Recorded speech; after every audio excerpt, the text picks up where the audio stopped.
সমরেশবাবু পেশায় একজন school teacher ছিলেন। আজ প্রায় বছর 5 মতো হলো তিনি রিটায়ার করেছেন, আর সামনেই তার মেয়ের বিয়ে। তাই জন্য তিনি একদিন দুপুরবেলা ব্যাংকে গেলেন কিছু টাকা তোলার জন্য। ব্যাংকের কাজ সেরে তিনি যখন বাইরে বেরোলেন তখন সময় প্রায় দুপুর 2টো। তিনি একটু চিন্তায় পড়লেন। ব্যাগে তাও কিছু না হলেও প্রায় 1,05,000 টাকা, আর সময়টাও তখন ভর দুপুরবেলা, আর বিশেষ কোনো যানবাহনও নেই। তাই এসব ভাবতে ভাবতেই তিনি ব্যাংকের বাইরেটায় রাস্তার উপর উঠে দাঁড়ালেন।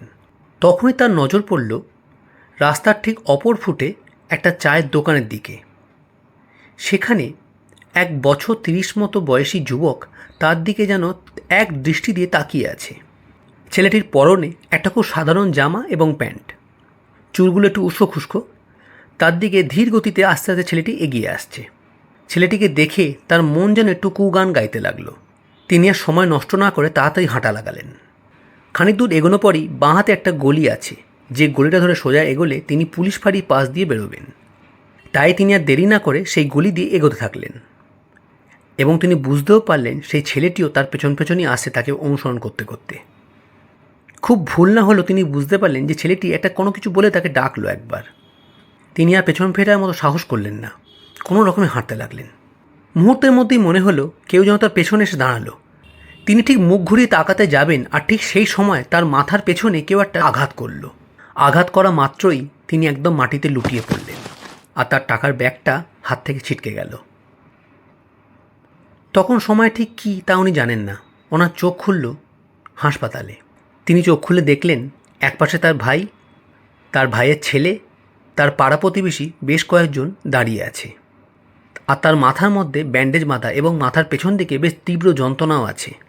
তিনি যা হোক করে উঠে বসার চেষ্টা করলেন। তারপর সবাই তার থেকে কি হয়েছে না হয়েছে জানতে লাগলো। তিনি সবটা বললেন। বলার পর ডাক্তারের সঙ্গে কথা বললেন, বলে নিয়ে ইমিডিয়েট তার ডিসচার্জের বন্দোবস্ত করলেন। ডাক্তাররা প্রথম থেকে অরাজি হলেও পরে তিনি বন্ডে সাইন করে বেরিয়ে পড়লেন, এবং হাসপাতাল থেকে বেরোনোর পর তিনি প্রথমেই গেলেন থানায়। পুরো ব্যাপারটা জানিয়ে তিনি একটা এফআইআর লজ করলেন। পুলিশ সেই মতো উদ্যোগ নিয়ে সেই জায়গাটিতে গেল, সেই ছেলেটিকে ধরার জন্য উদ্যোগী হয়ে উঠল। তারপর সমরেশবাবু বাড়ি ফিরে এলেন। তার বাড়ি ফেরা মাত্রই তার বাড়িতে যেন এক জনঢল নেমে এলো। সময় তখন প্রায় রাত্রির 10টা।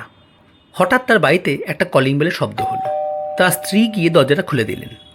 খোলা পথে তিনি দেখতে পেলেন তার স্ত্রী কাউকে একটা ঘরের মধ্যে ঢুকিয়ে আনলেন। তিনি যখন মুখ ফিরে চেয়ে তাকালেন, তার গোটা শরীর রাগে এবং ঘেন্নায় ভরে উঠল। তিনি তাকিয়ে দেখলেন তার সামনে সেই ছেলেটাই দাঁড়িয়ে আছে, যে তার টাকাটা চুরি করেছিল, তাকে আঘাত করেছিল। তিনি ব্যতিব্যস্ত হয়ে উঠলেন। এই এই তো সেই ছেলে, বেয়াদব! এই আমাকে মেরেছে, এই আমার টাকা চুরি করেছিল। সবাই সেই ছেলেটির দিকে এক দৃষ্টিতে তাকিয়ে রইল। সেই ছেলেটির হাতে একটা ব্যাগ ছিল। সে আস্তে আস্তে এগিয়ে এলো।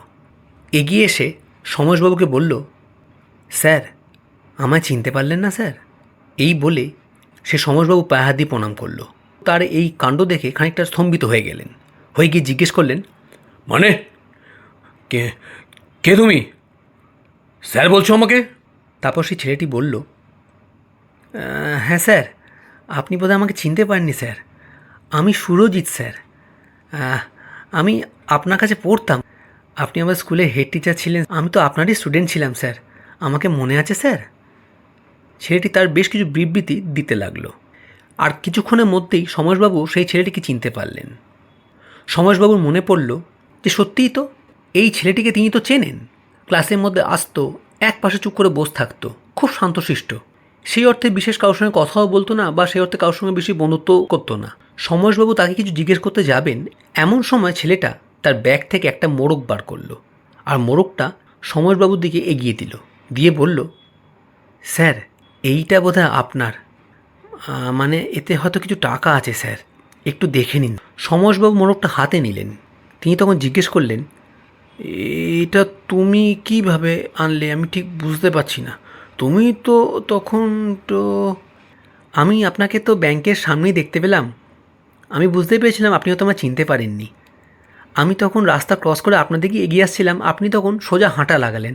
আমিও আপনার পেছন পেছন আসছিলাম। আপনি তখন ওই যে গলিটার মধ্যে ঢুকলেন। আমি আপনাকে ঠিক ডাকতে যাব, এমন সময় একটা লোক দেখলাম কোত্থেকে এসে আপনাকে আঘাত করলো। হয়তো সে জানতো যে আপনি ওইখান দিয়ে আসবেন বা কোনো কিছু, এবং আপনি তার আঘাত করা মাত্রই স্যার মাটিতে একদম লুটিয়ে পড়লেন।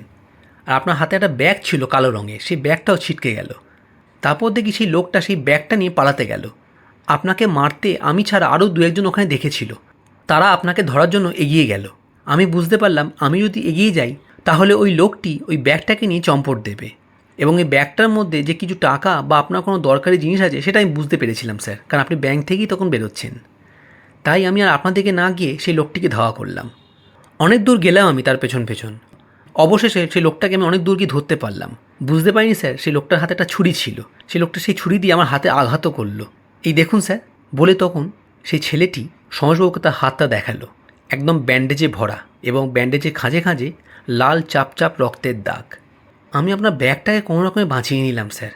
হ্যাঁ, আমার হাতে একটু লাগলো, তার ফলে আমি তখন আর আপনার কাছে না এসে আমিও হাসপাতালে গিয়েছিলাম স্যার। হাতটাতে যা হোক একটু ব্যান্ডেজ করে নিলাম, করে নিয়ে আপনার কাছে এলাম স্যার।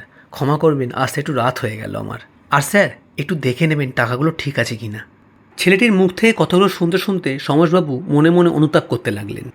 বাবা, আমার একটু বোঝায় ভুল হয়েছিল বাবা। আমি হয়তো তোমাকে বুঝতে পারিনি বা চিনতেও পারিনি। তুমি আমার কথা অপরাধ নিও না বাবা। আমি হয়তো তোমার প্রতি রেগে গেছিলাম। আমি ভেবেছিলাম যে তুমি হয়তো এই ঘটনাটি ঘটিয়েছো।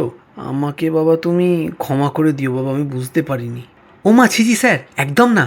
আপনি তো আমার স্যার, আর স্বাভাবিক আপনি আমার এত বছর পর দেখছেন, কী করে আপনি চিনবেন? কোনো ব্যাপার না স্যার, কোনো ব্যাপার না স্যার। আমি তো আপনার কাছে পড়েছি স্যার, আর জীবনে যতটুকু পড়াশোনা শিখেছি, যতটুকু বড় হয়েছি, আপনাদের মতো মানুষগুলোর আশীর্বাদই তো হয়েছি স্যার। কোনো ব্যাপার না, ভুল হতেই পারে স্যার, মানুষ মাত্রই ভুল হয় স্যার, কোনো ব্যাপার না। সমাজবাবু তখন ছেলেটিকে জিজ্ঞেস করলেন, বাবা তুমি কি করো এখন? স্যার আমি ওই গ্র্যাজুয়েশন কমপ্লিট করেছিলাম, তারপর আর পড়াশোনা করতে পারিনি স্যার।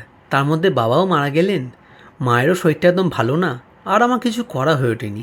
এখন এই কটা টিউশনই করি, ওই দিয়েই যা হোক করে দিন কাটাই স্যার। চেষ্টা করছি একটা কোথাও যদি একটা কাজ বা একটা চাকরি পাই তাহলে একটু ভালো হয় আর কি আমার। সমরেশবাবু তখন সেই মোড়কটি থেকে একটা টাকার বান্ডিল বার করলেন, বার করে ছেলেটির দিকে এগিয়ে দিলেন, দিয়ে বললেন, বাবা তুমি বাবা এইটা নাও, বুঝলে, এইটা নাও। সঙ্গে সঙ্গে ছেলেটি বলে উঠল, আপনাদের রক্ষা করা, আপনাদের সাহায্য করা আমাদের স্টুডেন্টদের কর্তব্য স্যার, কারণ আমাদের জীবনটা আপনারাই তৈরি করেছেন। কিন্তু তার পরিবর্তে আমি টাকা নেবো এটা হতে পারে না স্যার, তাই ওই টাকা আমার লাগবে না স্যার, আপনি রেখে দিন স্যার। আজ আমি আসছি স্যার, মা বাড়িতে একা তো, অনেকটা রাত হয়ে গেছে, আবার দেখা হবে স্যার, আজ আমি আসি স্যার। এই বলে সেই ছেলেটি সেখান থেকে বেরিয়ে গেল। সমরেশবাবু দু চোখ বেয়ে অযোধ্যায় জল পড়তে লাগলো। তার বাড়ির প্রত্যেকেই অবাক হয়ে ব্যাপারটা দেখল। কাঁদো কাঁদো গলায় তার স্ত্রীকে বললেন, আমার বয়স তো হয়েছে, অনেক স্টুডেন্ট পড়িয়েছি, কত স্টুডেন্ট পড়িয়েছি, কত শিক্ষা মানুষকে দিয়েছি, কিন্তু আজ এই ছেলেটি আমাকে একটা শিক্ষা দিয়ে গেল, ও বুঝিয়ে দিয়ে গেল শিক্ষার কোনো বয়স হয় না, শিক্ষার কোনো বয়স হয় না।